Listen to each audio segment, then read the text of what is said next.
Topic 10 is about the international business. At the end of this topic, students should be able to define multinational enterprises, understand the ethical dilemmas for multinational enterprises, explain the tensions of ethics in expatriate employees, create ethical corporate culture, and appreciate global code of ethics in business. The concept of ethics is no more applicable only to domestic conditions. When businesses have expanded their operations across the globe, ethics is now a global issue. As explained earlier, ethics differs from person to person, culture to culture, and nation to nation. So, when different individuals from different beliefs and nationalities come together to do business, they bring different ethical viewpoints in a synergy. Not one behavior can be taken as universal, as what is right for one person may not be right for others. This disparity can affect human relations, employee management, and bring about a discord within an organization. Especially when multinational enterprises are considered, they have the greatest ethical dilemmas to face every day. As employees, when they go over to other countries for employment, they carry with them a lot of tensions away from home. And to balance their professional and personal lives can be challenges. To solve these conflicts, every organization can create its own ethical corporate culture, which becomes a basis for the ethical behavior of all employees. This uniformity can minimize conflicts and bring about a harmony. What is a multinational enterprise? These are large organizations that have their business operations throughout the world. Their products and services are in demand due to the quality, image, and awareness. Such business organizations have to follow local rules and laws and understand cultural sensitivity to keep up their operations. Such applications are different in different countries, and being commercial enterprises, they may have to do with a lot of cost-cutting activities. While conducting these activities, utmost care has to be taken so that they are not blamed for exploitation, especially by economically backward and culturally different countries. Managing a large empire by itself is a challenge, and above all, these ethical behavioral expectations are an extra burden for multinational enterprises. So, what are the ethical dilemmas for multinational enterprises? Many American multinational corporations face some moral dilemmas, like exploiting the resources and workers of the third world, blamed for poverty and starvation of such countries, less wages paid to local workers in comparison to workers of their own countries. When they pay higher wages in their home countries, they are charged for brain drain, destroy local culture and bring in their own, locate themselves in safe countries to protect their interests but exploit the benefits of socialist regimes. To emphasize the true moral responsibility of the multinational corporations in the third world, the following points can be applied. The first point, in a form of a thesis, can be understood that many of the moral dilemmas that multinationals face are false dilemmas, which arise from equating United States standards with morally necessary standards. Thesis 2 explains that despite differences among nations in culture and values, which should be respected, there are moral norms that can be applied to multinationals. Multinational corporations should do no intentional direct harm. They should produce more good than bad for the host country. They should contribute by their activities to the host country's development.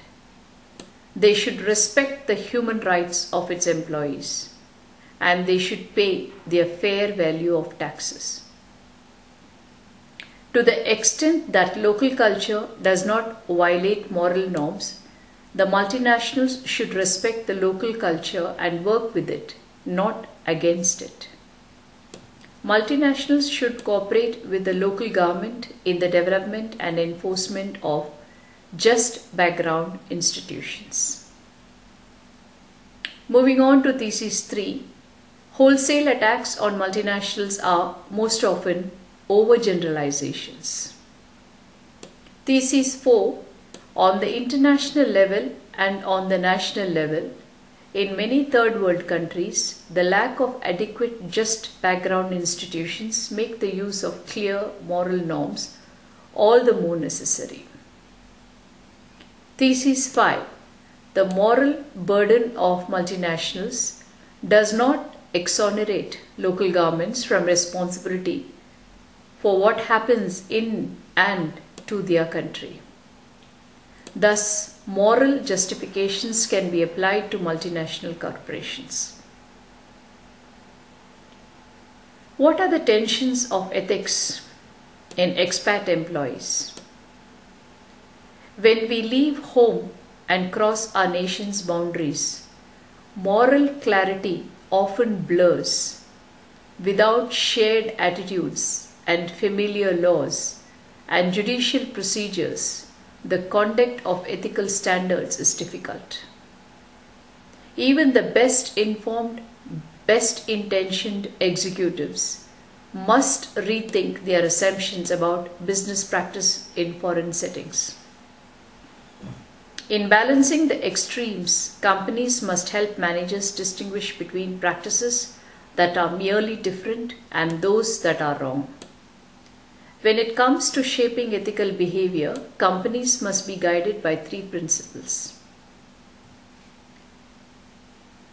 First one, respect core human values which determine the absolute moral threshold for all business activities. Second, respect for local traditions. And third, the belief that context will matter when deciding what is right and what is wrong. Employees should be educated on their new job expectations before they leave, and their families can also be included, as they will be the support system during tensions and cultural shocks. Language, religion, culture, dress code, political and economic conditions are some knowledge points that an employee should be well versed in to avoid embarrassment and conflicts at workplace. Just as a tourist keeps himself aware of the country he visits, an employee should be more knowledgeable of the country in which he will be working. What is ethical corporate culture? Creation of an ethical corporate culture helps resolve many issues in a business world. Care should be taken when devising a plan to create such culture that has acceptance from all types of people working together. Codes of conduct must provide clear direction about ethical behavior when the temptation to behave unethically is the strongest. Codes of conduct must be explicit to be useful, but they must also leave room for a manager to use his judgment in situations requiring cultural sensitivity. Host country employees shouldn't be forced to adopt all home country values and renounce their own. Certain guidelines that can be adopted are to be treating corporate values and formal standards of conduct as absolutes, to design and implement conditions of engagement for suppliers and customers, to allow foreign business units help formulate ethical standards and interpret ethical issues to exercise moral imagination and in host countries. Support efforts to decrease institutional corruption and to exercise moral imagination. Conflicts may arise in relative development of ethical standards because of the country's different levels of economic development and conflict of cultural tradition due to cultural and religious beliefs.